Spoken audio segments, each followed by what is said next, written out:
Welcome back to the channel, everyone. I'm thrilled to have you here for another captivating tale that will tug at your heartstrings and keep you on the edge of your seat.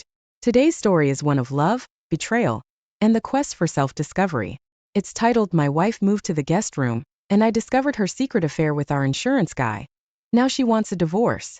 She all but stopped messaging me during the day. And when she did, it was short things about dinner or other trivial items. She started going grocery shopping alone, needed her time. This is something we used to do together. She has always gone running after work and on weekends, but now with it getting too dark and cold, her running on the weekends have turned into 3 to 4 hour events. She moved out onto the couch saying I moved around too much and she couldn't sleep. The couch then became the guest bedroom. That's when I finally confronted her. She said that she was texting the other man because he had been open about his mental health issues. She has struggled with anxiety and depression for a while, but we had it under better control with counseling and medication. She even initially told me she was going to talk to him, and because I knew him, he goes to our church and is our insurance guy. I foolishly thought that would be okay. On November 14th, I asked her if she still loved me and she said yes, but she hasn't been happy for quite a while and it's been a difficult year and she wasn't sure if she wanted to work on the marriage or not.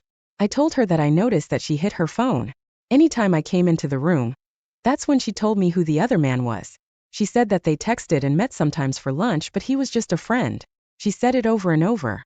As I asked questions about him, I got angry and incredibly sad at the same time and told her that it ceased being just friends when she felt like she had to hide it from me. I asked if she talked about me to him. She said she did. I told her that her affair hurt almost as bad as if she had slept with him. Over the next few days, I just could not shake the feeling that there was more going on than she told me. It's difficult because she says she doesn't want to work on the marriage. I looked at phone records and they call each other first thing in the morning. And during most lunches, then again as soon as she gets off work. The phone call started on October 10th. So at least a month she doesn't text him because they use Signal and I don't have access to her phone. Plus it deletes the messages as soon as you send them. Anyway, I talked to her again on Sunday and she said that they only talk and hug. I don't believe her. Maybe it's because of the lies and the broken trust, but I just feel like more is going on than she is telling me. She's currently in the process of finding a new place to live. She was going to wait until January, but I told her last night that I wouldn't be her plan B, and that if she was waiting to move out to spare my feelings, to not worry about that. She put a deposit on a place today during her lunch hour. In Virginia, we must be separated for 6 months before we can divorce. As soon as she moves into her new place, that will start the separation time. I've left messages with a couple of divorce attorneys this week, but because of the holiday, they are slow getting back to me. I think I want to split amicably if possible, but I also want to know how far she has taken it. I feel this need to know if it was just an emotional affair or if it was a physical affair. Does it really matter though? Do I push it where she doesn't want to work on our marriage or just let her go and move on with my life? We've been married for 18 years and luckily have no children. I just feel so lost right now, lightheaded and in a fog. I appreciate any advice. Second story is called Caught My Wife Cheating, Found Out 2 months ago. I've been lurking on this site for a month now and finally decided to post. Short story is that my wife and I have been married since 1994. And I found out about 2 months ago that she has been engaged in a physical affair with a friend of ours for about 6 months. We are both in our mid to late 40s, both in decent shape. And we have a son who has grown and on his own. I will start off by saying that I have not been happy in my marriage for a good 15 years or so. Around 2005, she had an affair with a coworker. I was devastated. I busted her. She did all the crying and hemming and hawing, promising never to cheat again. I kicked her out for a couple of months. And we went to a crappy marriage counselor who basically blamed me for all her bad choices, thinking I was at fault for it all. I sucked it up and we went on and basically buried the whole thing. She was relieved and seemed happy with me, but I kept my mouth shut and just lived with it because I thought that is what a man was supposed to do. Looking back, that year was the year my soul started dying. Now I am relieved, almost ecstatic. You all do not need to console me because I am not in pain. If anything, I am happy because now I can divorce my cheater and get out of this fake marriage without having to feel like the bad guy or that I am in the wrong. She has given me the reason I have needed for 15 years to finally escape without my friends and family, making me out to be the villain. I can say with confidence that I have been a good husband to her all these years. Am I without any faults? No, of course not, but I have never done anything over the past 15 years to warrant this treatment. She knows full well that if she were caught again, then that would be it. Which leads me to believe this is an exit affair on her part. And she wants me to bust her. That is the feeling I get. Maybe I am wrong, but I have a hard time thinking she is that stupid to cheat again after what we went through before and expect me to forgive her again. So, over the past 2 months, I have gathered all the evidence I need to divorce her. I have not confronted her yet or had her served. I do want to eventually expose her to our friends and families in order to protect my own reputation. But I have some questions. 1. Should I wait until after the divorce is final to expose her to our families and the other guy's wife? If I expose now, word might get back to her employer and I don't want her getting fired. I made the stupid mistake of marrying and living in a state where alimony is mandatory. So if she gets fired, then I'm on the hook. She makes more than me. If she doesn't lose her job, I could ask for alimony, but I won't. 2. How do I tell my son? He was just 6 when she cheated the first time. And even though he couldn't understand at the time, he saw what it did to us. And I think he was affected by our separation. He will be pissed at her. But I don't know any reason why I should lie to him. 3. Should I ask her to move out or try to keep things amicable until the divorce goes through and just live together? I want to keep the house, and in my divorce petition, I state that I will buy out her share of the equity for. I want to start dating again soon. Is there anyone here who went through a divorce where you live with your spouse but dated other people, or is it best to wait? 3rd story, caught my wife cheating. She is bipolar. Hi guys. I really could use some advice. My wife is bipolar and has suffered lots of abuse growing up, including abuse by a family member, and abuse by her abuser ex-boyfriend who is in jail. I am a private investigator and task force agent. And I missed all the signs. Long story short, we met online as she was unconsciously seeking for a white knight experienced in helping abuse survivors, and ended up falling for me within a month. And so did I. Due to COVID, our meeting in person got delayed for months. And after we married, I discovered she was an escort sugar baby for 3 years. She started on it as to get back at her abusive boyfriend. And also because she was conditioned to be objectified since she was little. She basically stopped doing it around 4 months before we met in person. And we married 3 months after meeting many times. I was hurting because she disappeared. And now I know why she has cried, apologized, and says she feels lots of hate, shame, and disgust towards herself. I believe her. I went to the finish line and found all kinds of texts, emails, hard evidence on her emails, drives, and even some profiles she had at some sugar baby sites. Oh boy. I regret seeing some things. She was very sloppy and hiding stuff. And once I got access to one email, the Pandora box opened. She is a student. And before I supported her financially, she had no income and no prospect of getting a proper job. The lies and the denial, the way she gets defensive is really tough on me. I offered her financial help before we met and she didn't accept it. So, as you can see, she is not after my money. Not that I have much. How do I avoid lashing out? Our relationship and arguments can get dicey in seconds as she is bipolar. And I'm what's known as quiet borderline personality disorder, in which I suffer all the pain and lash at myself, not at her. Not a great combo, but the love we have for each other is gigantic. It's been only 1 month since I found out and I already forgave her. But at the same time, I have not forgiven myself over not seeing the red flags. Now I feel I have to be extra vigilant with her. And she has agreed to disclose all her communications with me as I have. And we basically don't leave any room for anyone to be meddling in our relationship. I want to trust her again, especially since it happened before the relationship was real. But for me it felt real since day one. She says she only did it once or twice a month to finance her studies. But, I don't know, most days I believe in her good nature and other days I worry a cheater is always a cheater. I also feel that because it happened before our first kiss I am being a bit oversensitive, but I was faithful for that whole year and I suffered intensely. Anytime I remember those days she disappeared, the pain comes back almost undiluted. It seems I'm on the final stages of grief. I've had a hard life and I get over stuff quick, but I still feel traumatized and with a little PTSD. What's the best way to disengage? When our arguments start, they go from 0 to 1,000 in 2 seconds. And then the blame game starts.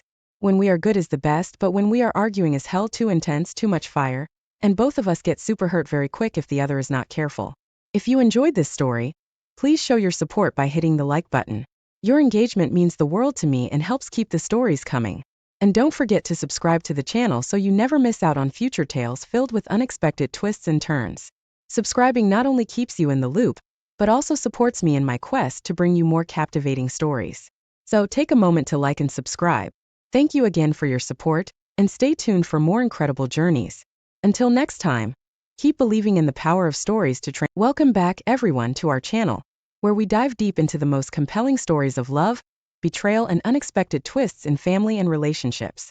Your trusted storyteller, here to guide you through another gripping tale that you won't believe until you hear it. Today's story is a roller coaster of emotions, revealing how a seemingly perfect marriage unraveled into a shocking discovery that no one saw coming. This is the story of how my wife's PTA meetings were actually secret rendezvous with her lover. The shocking discovery that ended our 12-year marriage. Janet and I were married for 12 years. We have been lovers since we were 10 years old. I was never interested in college, so I got an entry-level job at Desmond Engineering as a draftsman straight out of high school. A year later, Janet and I got married, and the following year we became the proud parents of twin girls, Bethany and Brittany. Things were tough for the first few years, but we watched our pennies and things seemed to work out. I was still a draftsman, but I was a few grades higher than when I started. Money was better, but still tight. We managed to save enough money to buy a small house, and we had 2 nice cars. They weren't new, but they weren't old-fashioned either. Janet always wanted to be a housewife, so she never worked. We didn't need any extra money, so that was fine with me. We were both healthy and in good shape. Janet was a little stockier than when we got married, but not by much. She was just over 5 feet tall and had dark brown hair with bangs. She looked like little Marie Osmond. I haven't changed at all. I played right tackle on the high school football team, so I wasn't small, but I wasn't flabby either. Billy Martin moved to Reading from Lancaster about a year ago, and took a job with Desmond Engineering as a surveyor. Billy and I played football against each other and immediately became friends. He also married his high school sweetheart, a redhead named Sarah. Sarah and Janet became instant friends. They didn't have children yet, but they were ideal nannies. When we weren't at work, Billy and I enjoyed each other's company. It was a pleasant break away from my wives. Of course, Janet and Sarah did the same. They went shopping together, went to parties and club meetings, and Billy and I watched the girls on TV. Sarah also took a job as a secretary at Gilbert Engineering, located just outside the city. I started noticing some things about 6 months ago. Previously, the PTA meeting was held once a month, but now it is once a week. Sarah didn't have children, but she always went to see Janet. The frequency of Tupperware and Magic Chef parties seemed to increase every month, but they never bought anything. They joined a book club but never seemed to find time to read. On weekends they spent hours shopping but bought very little. Janet's collection of fashionable lingerie seemed to be growing, but I never got to enjoy any of it. It started eating me. I never mentioned anything to Billy because he didn't seem to care. I didn't want to cause problems if something happened. About an hour after I put the girls to bed, Janet came home from some kind of basket party. She took a shower before Sarah picked her up, and took another as soon as she got home. This seemed strange to me. While she was in the shower, I quickly checked the basket and found a set of black lace lingerie. Who would wear black lace lingerie to a basket party? I'm not in the habit of checking my wife's panties, but I did this tonight and found that the panties were wet and sticky. I put them in my pocket. Until tonight, I had never once rummaged through my wife's purse or wallet. The only thing I was really interested in was her cell phone. Apparently, she was pretty sure I wouldn't spy because she hadn't deleted a single call in the last week. The majority of calls were addressed to Sarah, but a large number of incoming and outgoing calls were addressed to KC, KH, and KW. Of course, I had no idea who they were, but I quickly realized that the C stood for cell, the H stood for home, and the W probably stood for work. I checked her address book and Sarah also had 3 numbers listed: Sarah S, Sarah H, and Sarah W. I was amazed at how well organized my wife's phone was. I looked at Sarah's work number and noticed that it had an extension. I looked at KW's number, and it was the same number as Sarah but with a different extension. It wasn't hard to guess that Janet was calling and receiving calls from someone who worked with Sarah. It was also easy to guess that Sarah must have been the one who introduced Janet and the mysterious company K. Gilbert. Engineering was now closed, so I took Janet's phone and called KW's number. Hello. You approach Ken Sanders' desk. I'm not at the table right now, but if you leave your name and phone number, I will contact you as soon as I can. I hung up immediately after the signal. It was too easy. John, are you going to bed? Janet simply poked her head around the doorway. I'm almost finished with this book. I'll get up as soon as I finish it if I don't fall asleep on the sofa. Of course, I had every intention of sleeping on the couch. It was a restless night. I kept trying to figure out what I did wrong, or what I could have done differently. It was a terrible waste of time and mental effort. Every time I redirected my thoughts to what I should do, they kept coming back to what I should do. I kept looking at the clock and it didn't move. All I knew for sure was that I was not going to take any blame for what happened or what was going to happen. I woke up to the sounds of my 2 little angels cooking breakfast. Janet encouraged them to take care of themselves rather than wait. It was a good idea and it seemed to work. I was stretching and scratching myself when my wife entered the room. You better hurry up, John, or you'll be late for work. No problem. I'm not going to work today. Why? You never miss work. Too many personal problems? I yawned and trudged towards the bathroom. I needed a shower. Janet looked a little puzzled. When I returned, the girls had already left for school. I took a cup of coffee and sat down at the table opposite my wife. She looked at me reluctantly as if expecting something but not knowing what. Janet, tell me about your novel. I didn't want to beat around the bush, but I almost knew she wasn't going to just open up and bare her soul. Be serious, John. Is that why you're moping? Do you really think I'm cheating on you? Yes. Now tell me about your novel. We've been married 12 years, John. Why would you even think such a thing? Janet, I have work to do today, and I'm not going to sit here and play games with you. I'll ask you again. Tell me about your novel. My loving wife let out an exasperated sigh and leaned towards me. John, it's all in your head. There is no romance here. Well, I'd like to thank you for your honesty, but I can't right now, can I? She leaned back in her chair and sipped her coffee, as if she had taken control of the situation. Can you answer me a few simple questions? Yes, John, of course. What would you like to know? Why do you go to PTA meetings every week, even though the PTA secretary says they only have monthly meetings, and you haven't been to one in 6 months? I do not understand what you're saying. She was a little less sassy. You and Sarah go to non-existent PTA meetings every Tuesday. Why would you lie about something like that? Janet pondered the question for a while and then found the answer. I'm truly sorry, John. It's ladies' night at Rosie's Cantina on Tuesday, and Sarah and I are going for 2-for-1 margaritas. We didn't want you and Billy to think we were messing around, so you didn't tell us. It was a mistake, and I'm very sorry. From now on, we will inform you. Nice try, Janet. Of course you know that I will check this. I'm sure Sarah will support you. But what about the people from Rosie? John, you're getting more out of this. When you go to little Tupperware parties and things like that, why do you take a shower before you leave and another when you get home? She was in no hurry again. A lot of women smoke at these parties. When I come home, I want to get rid of the smell of my hair. It's not a big deal, John. Why do you wear fancy underwear to go to these parties? You never wear sexy things for me unless it's a special night. Every evening you spend with these housewives, you wear your best. Why? I don't have a good answer to this question. I just want to feel dressed up sometimes when I go out. Her lies began to irritate me. It's time to put an end to this. I was angry and it was difficult to control. These are the panties you wore last night. I threw them on the table. When you came home, the squat was wet and covered in something sticky. I know what the hell sperm is, and I know it's not mine. Don't try to tell me you have a yeast infection or I swear I will hit you. Janet was squirming in her chair at this moment. She tried not to look at me. There didn't seem to be a quick answer. Damn it, Janet. Why did you come home with cum-stained panties last night? I want an answer. Stop it, John. Just stop it. I can't stand it anymore. We've been married for 12 years. How can you treat me like this? The continuous stream of lies and constant denial finally got to me. With all the strength I could muster, I threw my half-filled coffee cup across the room, smashing the front of the microwave. This time, there was no doubt that I had Janet's attention. I had never seen that expression on her face before, because she had never seen me angry before. Leaning across the table, I looked directly at her and spoke louder than before. Who the hell is Ken Sanders? She got out of the chair and back towards the sink, trying to get away from me. Last time. Who the hell is Ken Sanders? A friend. Just a friend. She was scared to death when those words came out of her mouth. Did you have sex with him? Yes. Yes, I had sex with him. Did you have sex with him last night? Yes. Yes, I did it. Stop it, John. Please stop this. I'm really sorry. I'm really sorry. Just stop, please. She stood at the sink and bawled like crazy. I took a cup out of the cupboard and poured myself some fresh coffee. As I started to sit down, Janet's cell phone rang. Her eyes darted from me to the phone and back to me. This is from Ken. I think we better answer. I pressed the speakerphone button and answered the call. Good morning, sugar. I just came to work and saw that last night you tried to call me on my work number. Did you forget something at home? Janet, or should I say Sugar, seemed distressed. There was a moment of silence. Janet, are you here? Is there something wrong?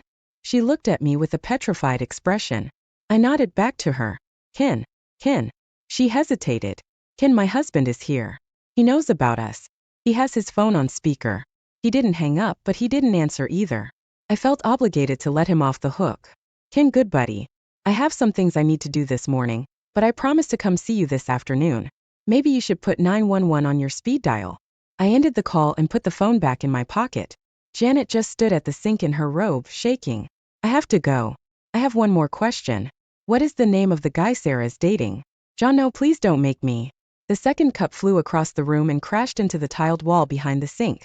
She jumped back and couldn't speak fast enough. Kelvin Bostick. I'll be back this afternoon. Remove all your belongings before this time. My mom will stay with the girls until we make other arrangements. Anything you can't fit in your car, I'll get it for you. Let my mother know where you will be. Do not call me. She didn't move or say anything else as I walked out the door. Of course, I had no idea what to do next. I decided to go into the office and see Billy. I thought of him as a friend and felt that he should know what was going on. It was pretty easy to figure out that Sarah met Kelvin at work and became friends with him. Ken was probably Kelvin's friend who needed a date. I may have simplified this a bit, but I thought it was close enough. Billy was not in the office. He was on the spot setting some bets or something like that. I called him on his cell phone. Billy, I don't want to bother you, but I have bad news. Is someone injured? Not yet, but they will. What the hell are you talking about, John? Janet and Sarah got themselves a couple of boyfriends. On all those nights when they had to go to meetings and Tupperware parties, they actually got together. You are sure? I don't believe you, John. Sounds like some kind of nonsense to me. Ask Sarah about a guy named Calvin Bostic. He works with her in Gilbert. I think she introduced Janet to another guy from there. Damn, are you sure? Damn it, John. I know Calvin Bostic. We were in the same graduating class. What about a guy named Ken Sanders? Yes, him too. Tall, skinny guy. Billy, I believe Janet is going to warn Sarah as soon as she can. Janet gave me a whole lot of crap this morning before I pinned her down. I'm sure you'll get the same from Sarah. Billy hung up and I went to HR to ask for a short leave. I didn't feel like working right now. It only took 10 minutes to transfer all the work I was doing to another draftsman. Around the same time, Janet's cell phone rang. Caller ID showed it was Sarah. Janet, what the hell is going on? Billy just called me. He arrives at the office. I think someone said something to him. I didn't answer her. Janet, are you here? Now is not the best time to play. Hi, Sarah. This is John. I had to borrow Janet's cell phone this morning. Mine was dead. Janet, what are you talking about, Sarah? What exactly did someone say to Billy? I couldn't help it. At that moment, I felt angry and disgusted. I'm so sorry, John. I thought I was calling Janet. I'll try to take her home. I don't think you should bother her right now. She is very busy packing all her things. She doesn't have time to chat. What do you mean pack her things? She's going back to live with her parents for a while. The pause on the other end of the line was funny. I smiled as I imagined all the scenarios running through Sarah's head. I think it would be more important for you to tell Calvin that Billy is on his way. He could probably use a head start. Oh God, no. This can't be true. No. She hung up. This woman's nerves. We only had one credit card, so canceling it was no problem. We also had an ATM or a debit card. It took me 5 minutes to change the PIN number. I had no idea what to do with the checking account, so I just ignored it for now. In any case, I needed it to pay utilities and other bills. I just hoped Janet didn't take any receipts with her. The cell phone rang again. But this time it was my phone.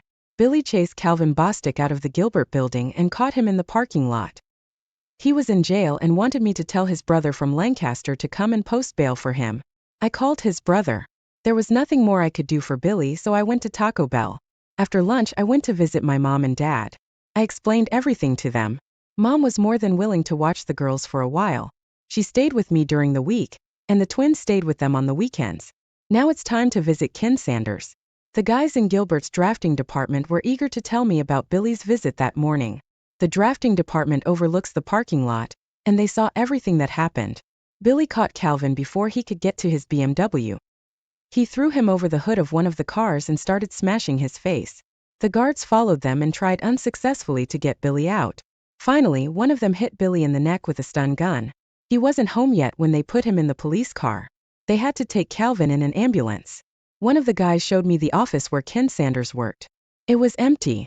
Looks like old Ken quit suddenly this morning. We walked past Sarah's desk. She wasn't there either, but it looked like she was still working there. 10 minutes later, I found out Ken's home address and headed to the parking lot. It was a small ranch with no garage. There was a white Lexus in the driveway with the trunk and back doors open. As I approached the door, Ken Sanders came out with an armful of clothes. He dropped everything and rushed back into the house as soon as he saw me. I tripped over the things he dropped and managed to see him exit out the back as I entered. I had to laugh at his reaction. Damn, I wasn't like Billy. I was a good guy. It looked like the kind of place that would be rented fully furnished. That's why he didn't have a truck. In another 10 minutes, he would have finished and left town. I was looking forward to talking to Ken, but I didn't want to chase him. I looked around the room for anything interesting and got a few pleasant surprises. The first thing I picked up was his cell phone. It lay on the table in the living room next to a folder containing his passport and some personal documents. There was a cute little laptop computer on the dining table. I couldn't find anything else, so I packed up the few goodies I had and left. I didn't want to do anything that could be considered criminal, so I resisted the urge to crash his car. This was beautiful. I think it was a crime to take things out of the house, but damn, he left the door open and anyone could have taken them. Unable to fully control myself, I let the air out of just one of his tires. He'd have to empty the truck to get to the spare tire, and I'm sure he'd do it with one eye on the street looking for me. I'll pick it up later. He received the message. I went into the prison to see Billy. His brother was there, and they were busy with legal matters, so I just waved and smiled at him. He seemed to have everything under control. Mom was already at home and dinner had begun. We talked for a bit, and then I took the things I bought from Ken into the office, where I kept my computer and everything. Before I could take a closer look, Beth and Britt returned from school. I decided it would be best to tell them what was going on before they asked. I didn't have a chance. Hi, Dad. What is Grandma doing here? Where's Mom? Bethany beat me to it. Your mother and I decided to take a little break from each other. She will live with her parents for a while. Brittany started to smile, and Beth rolled her eyes and groaned. I win. Ha, ha, I'm winning. I told you. Britt was gloating about something, and her sister was frowning. What's happening? What's so funny? Brittany volunteered to explain. Beth and I had an argument. I said your mom cheated on you and she said that would never happen. Looks like I won. I never said anything about your mother cheating. We are not stupid, Dad, and don't treat us like children. We know what's going on. I just didn't want to admit it. Britt is right. Mom is cheating on you. How did you know this? I just found out. You're a little slow, Dad, and too trusting. Britt put her hand on my shoulder. It was strange. A 12-year-old girl trying to console her father. One Saturday when Mom and Sarah said they were going shopping at King of Prussia, Mom wouldn't let Britt and I go with her. She said it was an adult shopping day, and she would compensate us for it later. When we got to school on Monday, 2 kids said they saw her with a guy in Nobles Grove. We called them liars, but one of the girls had a photo on her cell phone. Seemed pretty trivial. I thought there must be an explanation, but Britt said she was cheating. Why didn't you tell me anything? They both just shrugged. A couple of weeks later, Tracy Mercer's parents saw Sarah, Mom, and 2 guys at TGI Fridays in Allentown. They told Tracy about it when they got home. I sat dumbfounded. Thank God Grandma invited us to dinner. We didn't discuss the issue during dinner, and I apologized before the dessert arrived. Luckily, the twins decided to leave the topic for the rest of the night. I felt relieved. I had just started looking through Ken's laptop when his cell phone rang. It was a text message. Sorry for snafu. OYJ. Dear Ken, sorry for the trouble. Love, Janet. I'm not the world's best texter. In fact, I'm pretty bad. But I had no trouble reading this message. It came from Sarah's cell phone, which meant Sarah and Janet were together. I couldn't resist the temptation. Thanks a lot, John. Now she knew that I had Ken's cell phone. I spent the next couple of hours going through files and folders on Ken's computer. There were no emails between Janet and Ken, but there were some interesting emails between Ken and some old friends in Lancaster. I was shocked by what I read, and I definitely didn't like it. Janet and I had been together almost our entire lives, and now I learned that I never really knew her. She seemed to have gotten closer to Ken in less than a year than she had with me in almost 20. While I was replacing the cartridge in the printer, I noticed that I was crying. This is not what I usually do. She had hurt me with her deception, and now I felt the salt in the wounds. Perhaps it was because of my tears. I printed out several emails and a dozen photographs. I would have taken more photos, but I ran out of expensive paper. There were no pornographic images or even anything racy. All of them were suitable for mixed company. Beth poked her nose in the door and asked if she could call her mother. I didn't feel like I could refuse. My mother was with the twins while they talked to Janet and overheard everything. She didn't eavesdrop, but it seemed like the girls weren't trying to hide anything. Mom later told me that they didn't cut Janet any slack and blamed her for the whole problem. The conversation lasted less than 5 minutes. The emails were extremely interesting. Ken applied and was hired as an engineer for an alternative energy project in Spain. His start date was in 6 weeks.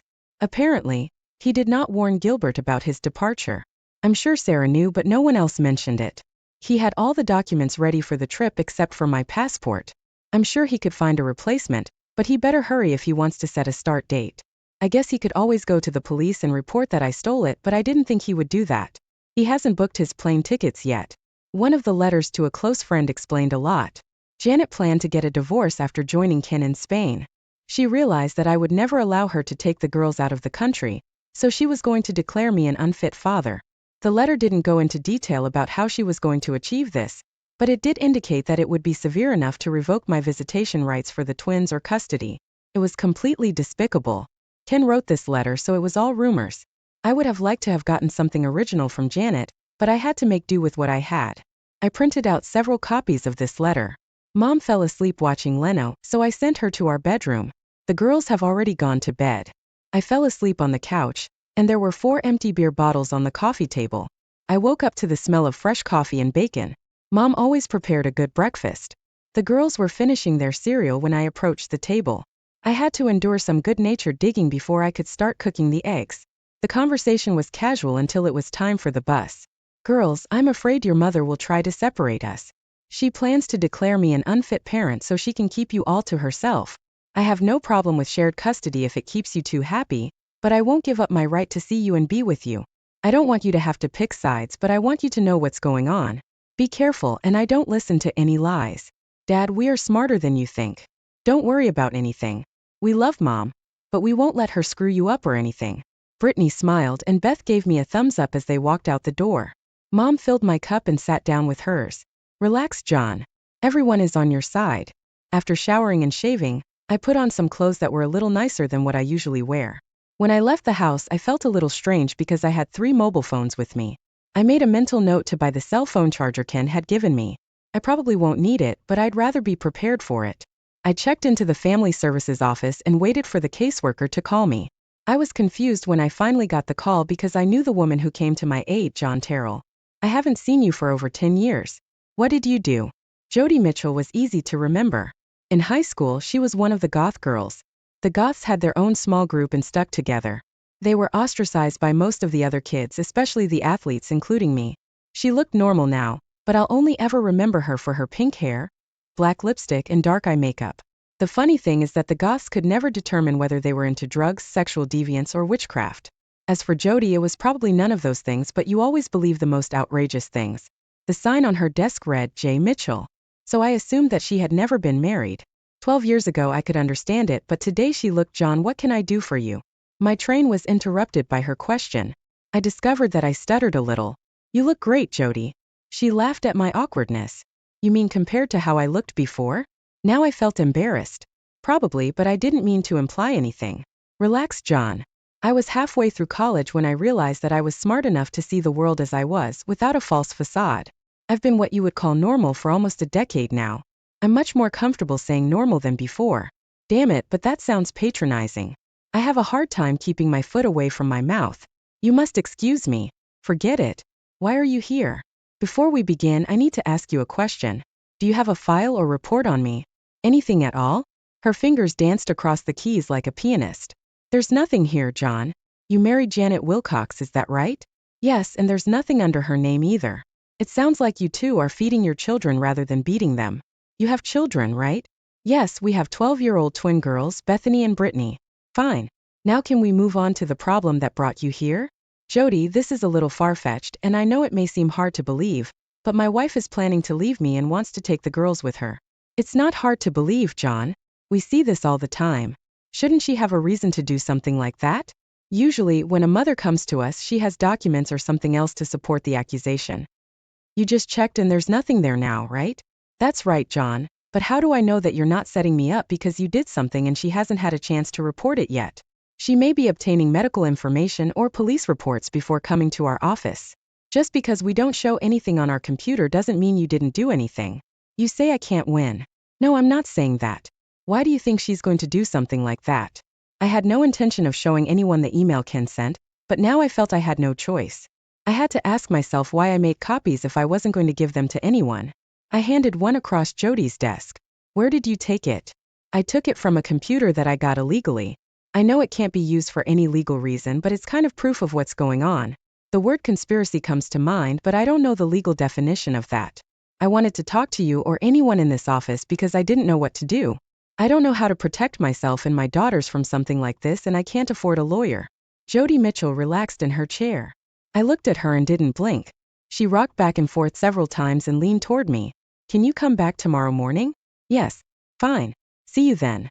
Can I keep this copy of the letter? I nodded yes and turned to walk out the door. It was nice to see you, John. I smiled and she smiled back. I forgot the goth girl and saw a new Jody. I didn't know any lawyers and didn't know anyone who knew lawyers, so I had to pick one from the phone book. I knew that she was planning to divorce me, but under the circumstances things could change. I didn't want to take any risks. I wasn't sure what our financial picture would look like in the next few days or weeks, so I asked the lawyer to give me a price up front for the entire package and paid it in cash. I advised him to do it the fastest and easiest way he knows. If she wanted a house, she could have it.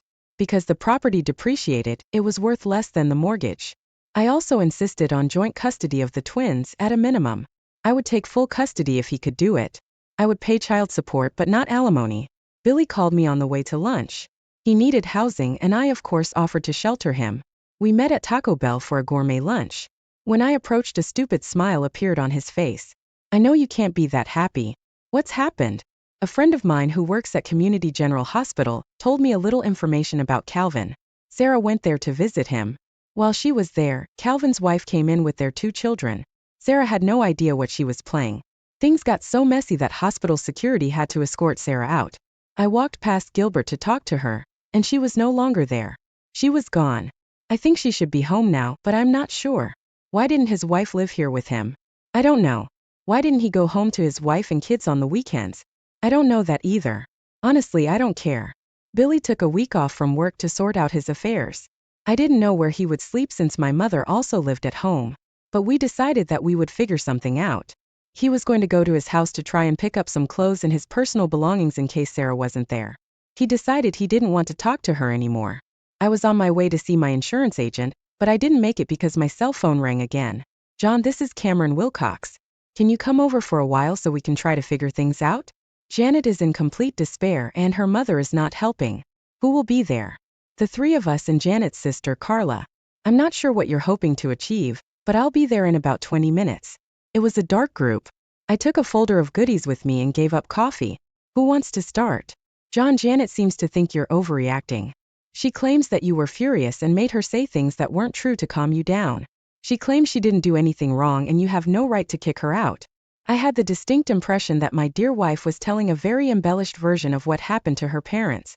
I can understand why she didn't want to admit to them that she had cheated on her, but she resented the fact that she shifted the blame onto me. What do you want me to do, Cameron? Prove she's a liar or admit I made a mistake? I just like to see a few facts so we can better understand the situation. What did she tell you about her friend? She claims she didn't have a boyfriend. She just had a few drinks with friends Sarah worked with and that you misinterpreted it. Cameron, she's had over 80 phone conversations with this random friend in the last month. How many times has she called you and her mother in the last month? They both looked at Janet. She looked at her feet, not at them. Is this like a random friend she meets for drinks every now and then? No one was talking when I pulled out Ken's cell phone. Carla, can you read text messages? This letter was sent to a random friend of hers right after I kicked her out. Why don't you read it to everyone? Dear Ken, sorry for the trouble. Love, Janet. Carla returned my phone. Does this sound like a casual friend? Janet covered her face with her hands. Cameron shook his head slowly. A couple of weeks ago, Janet and her friend Sarah told everyone they were going shopping at the King of Prussia Mall. The twins begged to go with them, but their mother said no. Here are some photos taken during this trip. I handed Cameron 6 photographs. He looked at them and handed them to Martha and Carla. This is not like the King of Prussia. It's like Nebelgrove. Damn it, Janet. What's going on? Until this moment, Martha had been silent. Janet, in every photo you are holding onto that person's hand for dear life. It's not something you do with friends. It looks like the guy in these photos, Ken, is much more than just a friend, I guess. Are you trying to pull me here? The tears flowed slowly and quietly. This was not what she had hoped for. She didn't expect these photos. Here are a few more of the same. I think 2 of them are from Olive Garden and 1 looks like Red Lobster. I have a few more. Luckily, my loving wife is wearing all of them. I think we've seen enough, John. I'm sorry we had to call you here for this. Cameron seemed upset at how he had been tricked. When I stood up, Janet was leaving the room sobbing like a child. We never got to discuss the stains on her underwear. I think at that time there was no need for this. Cameron walked me to the door. John, I'm sorry we can't undo what's been done. But I guarantee you it won't be ignored. He shook my hand as I left. When I got home, Mom and Billy had already set up a fold-out bed in the living room. It wasn't really a hallway. Just a small extra room where I kept my computer. Billy had a pile of extra clothes in the corner that he had taken from home. Sarah wasn't home when he came in. The most interesting thing that was waiting for me when I returned home was the mail. In fact, he was waiting not for me, but for Janet. A beautiful official envelope from the passport department. I knew I shouldn't open it, but I couldn't help myself. It was, of course, a passport, but more precisely a family passport. The photo was of Janet and two girls. I remember the girls telling me that they had their picture taken, but I never imagined it was for that purpose. Of course, my passport was not in the envelope. I immediately called Cameron and asked him to tell Janet that the goods had arrived. If she needed a passport, all she had to do was send Ken home to pick it up. I would only give it to Ken.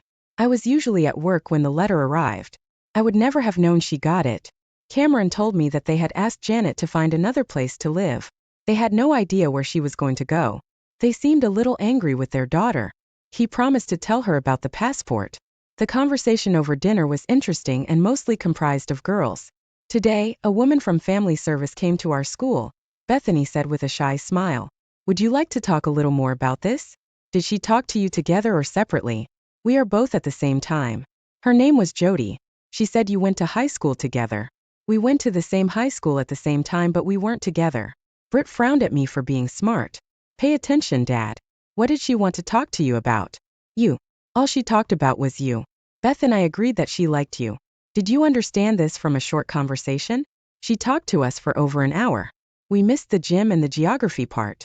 They were both talking at the same time and I was having a hard time keeping up with them. Dinner was interrupted by Carla's phone call. She wanted to talk. I met Sister Janet at McDonald's. We took a corner table with 2 very hot coffees. Janet asked me to try to explain what was going on. She couldn't do it herself. This may sound stupid, but if I have questions, how will you answer them? I don't think I can.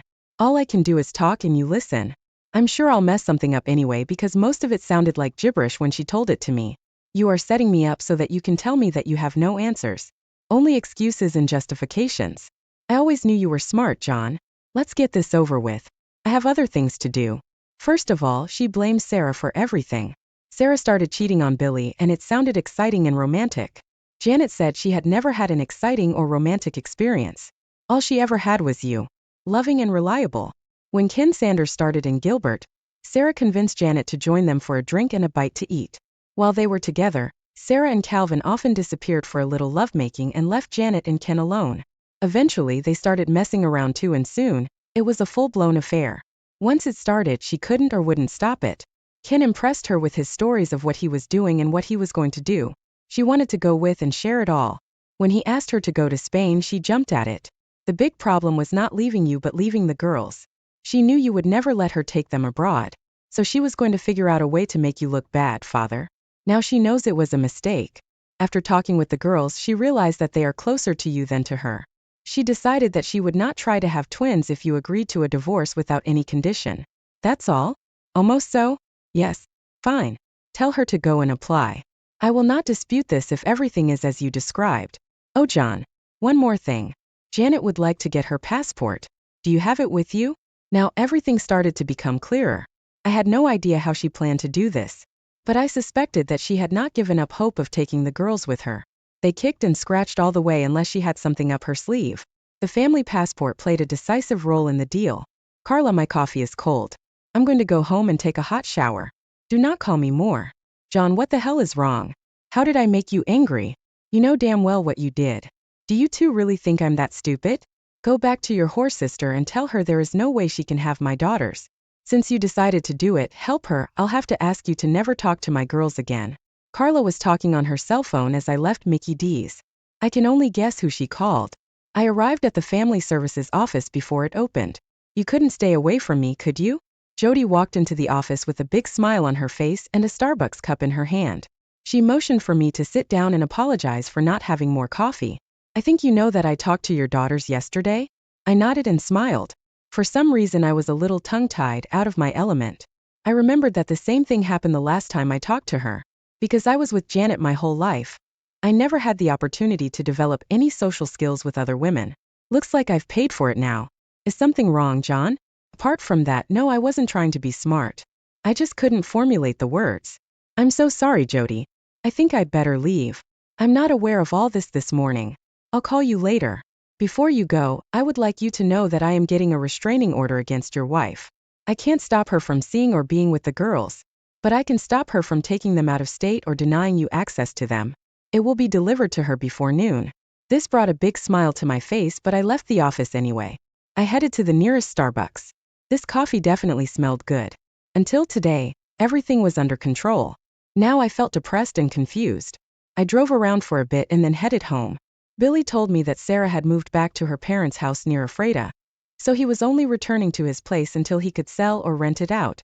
He spent the morning at the bank, the insurance company, and the law office. He wanted to try to get some money from Gilbert, but they didn't have a company policy against fraternization. His lawyer said it will be an uphill battle. He walked past the hospital and learned that Calvin was being discharged. His wife was filling out paperwork for her discharge when she saw Billy. Before he could leave, she cornered him and carefully explained that she was trying to get Calvin to drop the charges against him. He was very surprised when she thanked him for his help. Apparently, she had been trying to fix the situation with Calvin for several years without success. After Billy left, I just sat on the porch and drank beer. Mom brought me a meatloaf sandwich and sat with me for a while. She didn't say anything, but she drank the beer. She said that Dad would come for dinner and stay the night. When Jody Mitchell pulled up, Mom came into the house. Jody sat next to me but refused the cold beer I offered. We sat there for a few seconds before she spoke. I served Janet's papers about an hour ago. She was a very angry woman. By the way, she was staying with her sister. I finished the long neck that I was holding in my hand. I think it's good, but why do I feel so bad? In such cases there is nothing good, John, just less bad. I pulled out another beer, paused, and put it back in the refrigerator. Could you come in and explain all this to the girls? I get along well with them, but no matter how carefully I express myself, it will sound like I'm blaming their mother. I'm afraid if I do this, I will somehow push them away. I do not want to do this. How about 7 tonight? I nodded as she stood up and walked to her car. She stopped halfway and looked back. This was a good sign and I smiled. She smiled back. Jody came over that evening and spent a long time with Beth and Britt. Billy and I were busy searching his house and clearing out anything that belonged to Sarah or reminded him of Sarah. Jody started coming to our house several times a week. Pretty soon she was spending as much time with my mom as she was with the girls. I noticed that she was ignoring me. This suited me, but I was curious. One evening, after the girls had gone to bed, she sat next to me. I felt like I had to talk to her. I didn't have the chance. She spoke first. Danny, do you have any wine? Something like that. My speaking skills still needed work. What does it mean? I don't have anything with a cork. I have wine, but it all has screw caps. She seemed to think it was funny. Bring me something red and bring me a bottle. Well, the bottle looked more like a jug, but she didn't seem to mind. I poured it and we drank. Finally, I forced myself to break the ice. I think the girls get a lot of benefit from your visits. How long will you have to see them? Oh, the twins are fine. They don't need to see me. I came to her to see you. I don't understand. You barely even talk to me when you're here. I thought that was what you wanted. Not really. I was just afraid you had some kind of rule against fraternizing with clients. Her quiet laugh made me feel more comfortable. I'm amazed that you didn't even ask to see my tattoos. What tattoos? It was clear that she was trying to engage me in some frivolous conversation to try to relax me.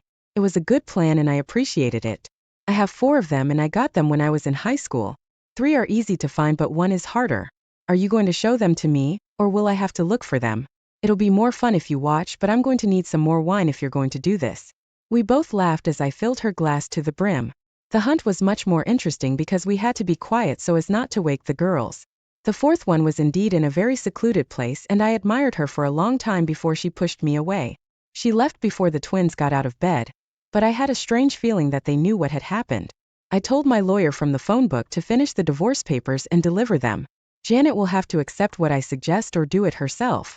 She was still living with Carla when the papers were served. There was no answer and they didn't even call me. Several more weeks passed. Things weren't going well for my father. Mom spent more time there than with me. Fortunately, school was just ending and the girls moved in with her for the summer. By the end of the summer, Dad was transferred to a nursing home. Billy and I helped Mom prepare the family home for sale and Mom moved back in with me. Jody visited the girls at their mother's all summer and spent 3 or 4 evenings a week with me. They went shopping and out to dinner together and I was glad for the attention Brittany and Bethany were giving. At least I didn't envy them anymore. I was pretty sure they knew what was going on between Jody and me. Janet called the girls about once a week, but the conversations were always short and, according to her mother, seemed tense. Most of the time the twins didn't even tell me she called. Billy's divorce from Sarah was finalized. I had no idea what my status was. He also decided he wanted to start his own surveying business and asked me to come with him. I didn't have enough money to contribute until my mom came to the rescue. When she and her father ran out of money, Medicare picked up his expenses. Instead of watching it all disappear, she thought I should use it for business. I believe she also thought of it as an investment in her future. 3 months later, Billy and I had our own small surveying business. Fortunately, my drawing skills developed into drawing stories. About a week into the new semester, the twins were visited by their mother. They thought they would go to the guidance office to see Jody, and they were both disappointed to see Janet. They tried their best to be polite and respectful to her, but they still couldn't. She told them she loved them both and was sorry things turned out the way they did. She was going to Spain to see the windmills and would send them some postcards. She promised to call them every year on their birthday and send them amazing Christmas gifts. They said she cried when she left. Janet never called me to tell me she was leaving, but the next week her parents showed up at the house. They apologized again for what Janet did, but made no attempt to defend her or justify her actions. Brittany and Bethany were their only grandchildren, and they wanted to be able to see them. I had no problem with their request. They said Carla was too ashamed to come to me. She was torn between her sister and her parents. 2 months later, my divorce was final. Jody and I went to Red Lobster to celebrate. It was a rare evening without girls. They didn't seem to mind. In fact, I think they were in some ways happy. We spent the night at a local Holiday Inn. The twins were delighted when I returned home at 10 o'clock the next morning. They didn't say anything, but they smiled from ear to ear all day. A year later, things were going great, but unfortunately Dad passed away. Mom expressed interest in moving to Florida with her sister, but did not want to leave the girls. The twins felt that their grandmother had to leave. They carefully explained to me that Jody could take her place even though she couldn't cook as well as my mother. They also insisted that they were old enough to live in separate rooms. It was an obvious and good plan. The girls received birthday cards from their mother, but there was no phone call. She also sent many cards. All the postcards showed Spanish windmills. I wasn't sure what that meant. She sent them 2 fashionable embroidered dresses for Christmas, but didn't expect young girls entering their teens to experience a growth spurt. None of them seemed disappointed that the dresses were too small. Gilbert Engineering became our largest client. Billy was pleased to learn that Calvin was now teaching electronics at Lebanon County Vocational School, which was a big downgrade from his previous position. He was no longer married. Sarah remarried and moved to California. Ken Sanders didn't last 6 months at his new job. He was now working in the States, but no one seemed to know where. Billy contacted his high school's alumni association to see if he could figure it out. My best friend always thought I got away with Ken too easily. The strange thing was that the girls still received postcards with pictures of windmills. There was never any information on the cards, just general sentiments. Cameron told me that Janet called them several times. She worked at a travel agency in Barcelona. She never mentioned Ken or gave them any information about what happened between them. Jody and I went to Maryland to get married quietly. A year later, she was waiting. Brittany and Bethany were just as excited as we were. They were looking forward to having a little goth girl as a sister. I think it was some kind of private joke between the girls and their new mother. They never let me in on it. I never understood the significance of Spanish windmills. If you found this story as riveting as we did, don't forget to hit the like button and share it with your friends. Subscribe to our channel and turn on the notification bell, so you never miss out on another jaw-dropping tale. We love hearing from you. So drop a comment below and let us know your thoughts on today's story. Until next time, keep your heart open and your eyes wide, because you never know what story. Welcome back to the channel, everyone. I'm thrilled to have you here for another captivating tale that will tug at your heartstrings and keep you on the edge of your seat. Today's story is one of love, betrayal, and the quest for self-discovery. It's titled, She Cheated with a 42-year-old Man Who Lives with His Parents and Has a Restraining Order. My Shocking Discovery. Hey folks, welcome back to my channel Relationship Haven. In today's story, OP found out his wife cheated on him with a guy that is nothing like OP. The guy is broke, has a restraining order against him, and still lives with his parents at 42 years old. Now she claims she wants to reconcile. In today's second story, OP found out his wife cheated on him with her adopted brother. Now let's get into today's stories to find out what happened. I'm contemplating divorcing my wife of 16 years and mother to my 4-year-old son. In January, she revealed she had been having an emotional affair which began 6 months earlier. She had just broken things off. I was in shock hearing this. I thought we had had a loving relationship and a wonderful life together. Things weren't perfect, but overall there was a lot to be happy about. We both had rewarding careers, a child we completely adored, and a beautiful home. I saw us as best friends, and there was no one I would have rather spent time with.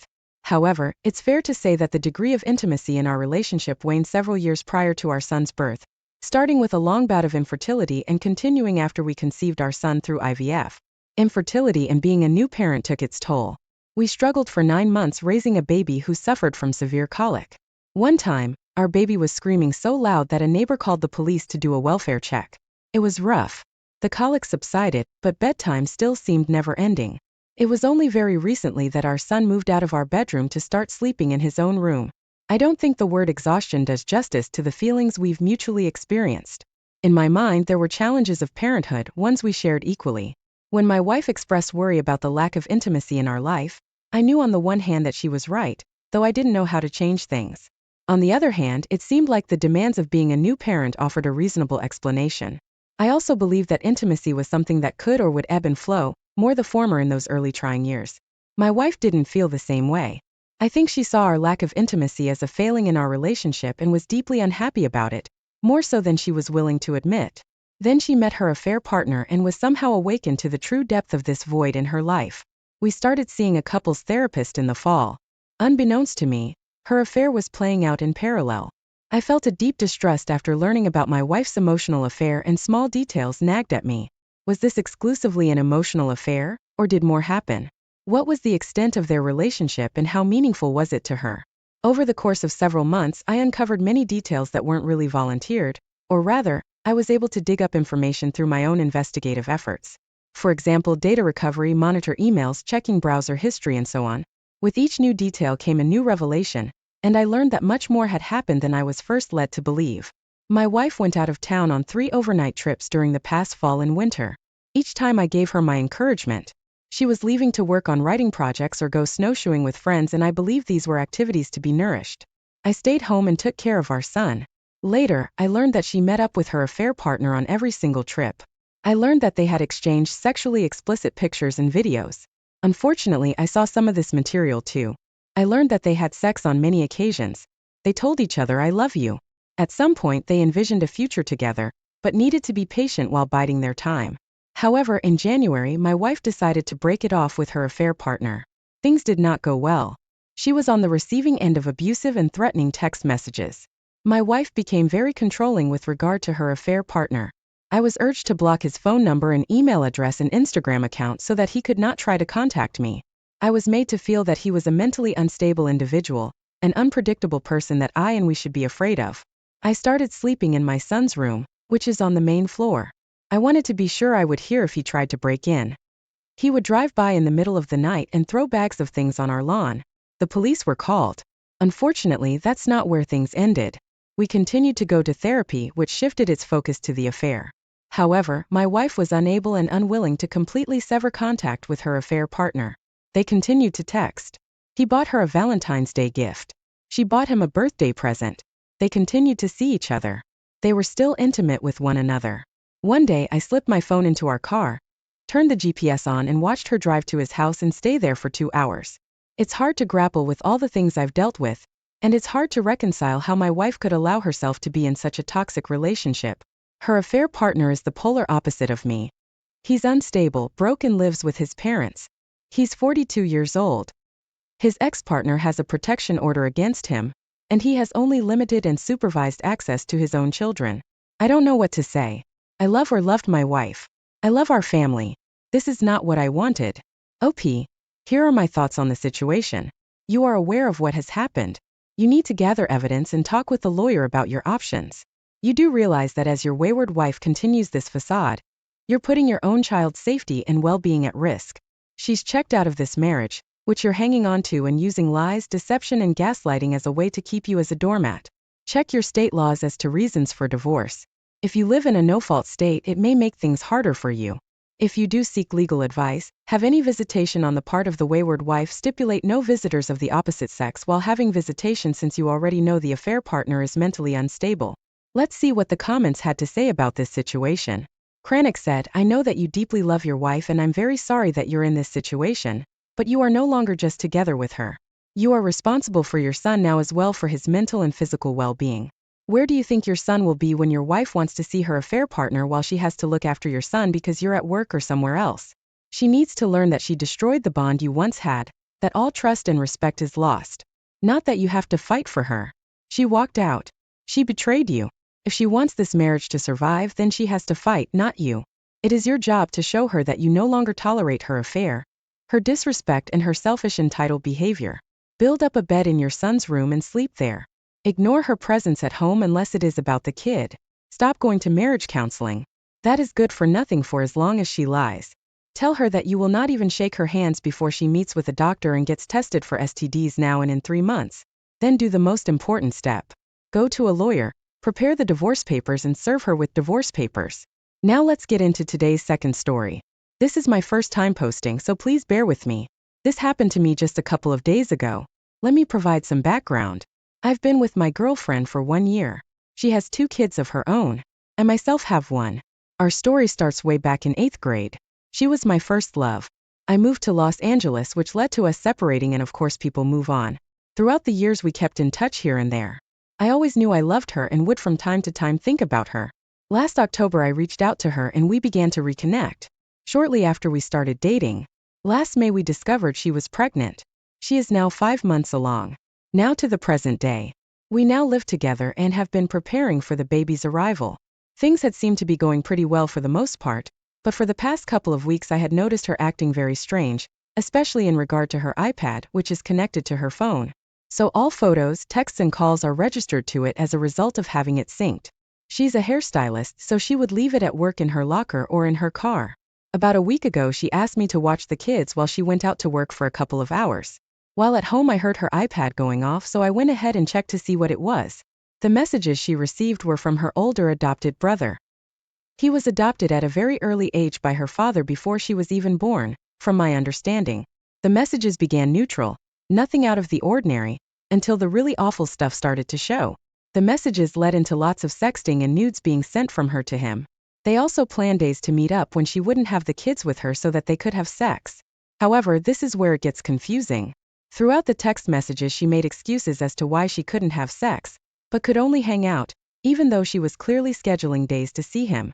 A few hours later she arrived home and I confronted her about the entire thing.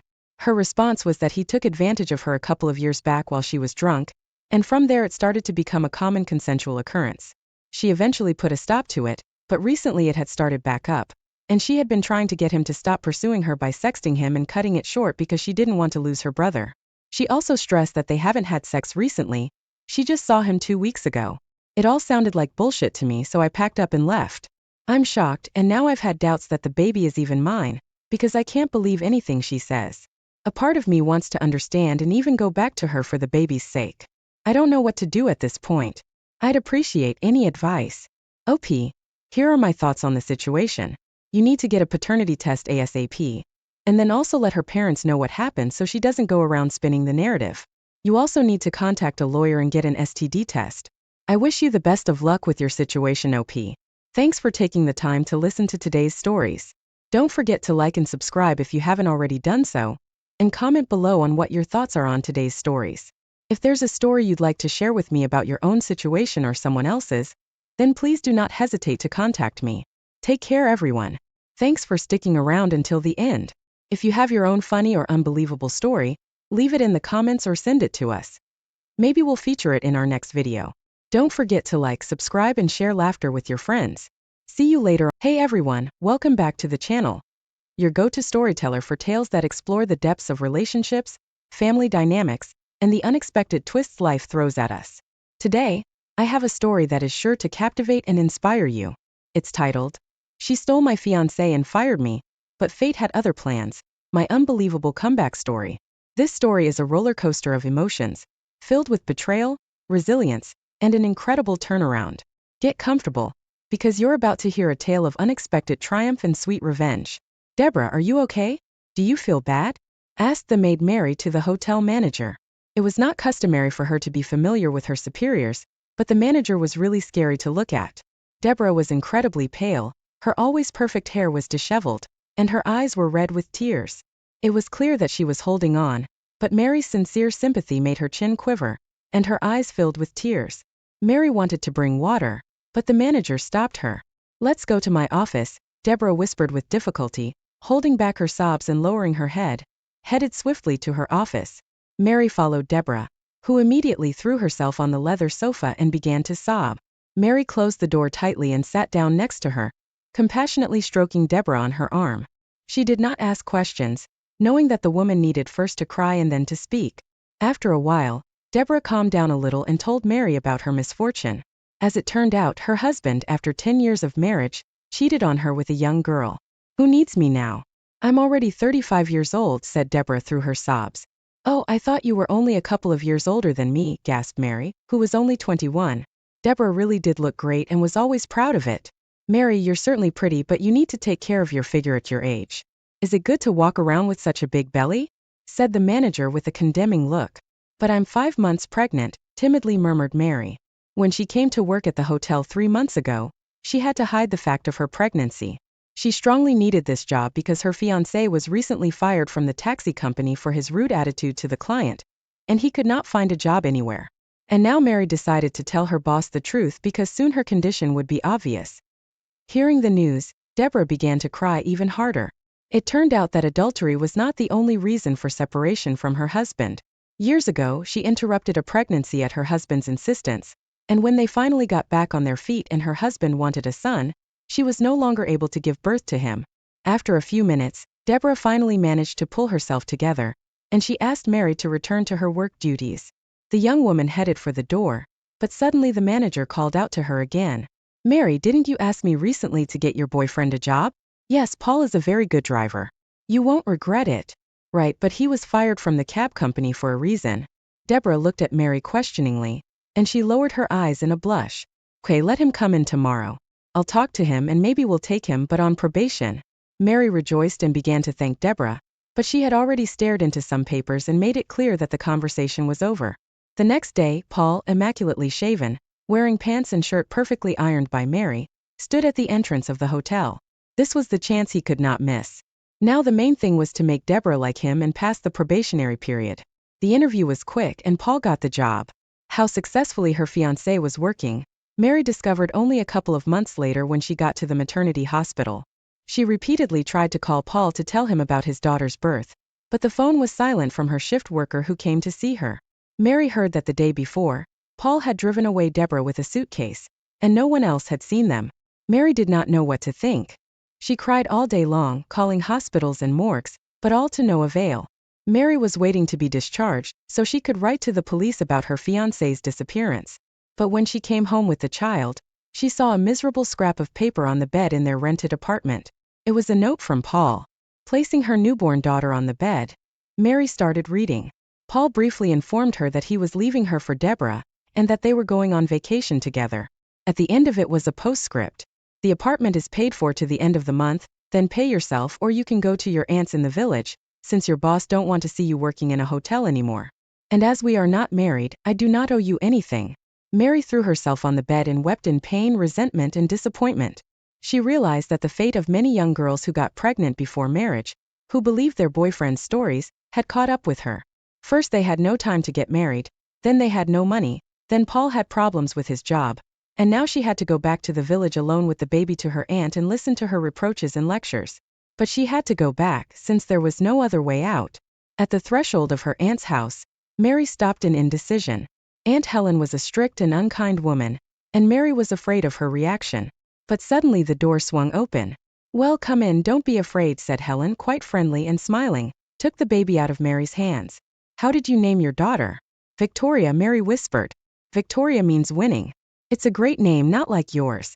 I never could understand why your mother named you that." Mary sighed, listening to the familiar grumbling of her aunt. She was the older sister of Mary's deceased father, and she would have been grandmother to her niece by age. Helen, noticing the gloomy expression on the girl's face, stumped. "Okay, darling, I am not going to ask questions now, so don't worry. We need to take care of the baby, and first of all to feed her." Mary cried and told her aunt that she could not feed her daughter because she had lost her milk. Helen gasped and realized that her niece had a serious problem in the city. When the baby girl was bathed, changed her clothes, and fed with formula, she fell asleep, and Helen thought about what they should do next. The woman said that an old rich woman lived in their village.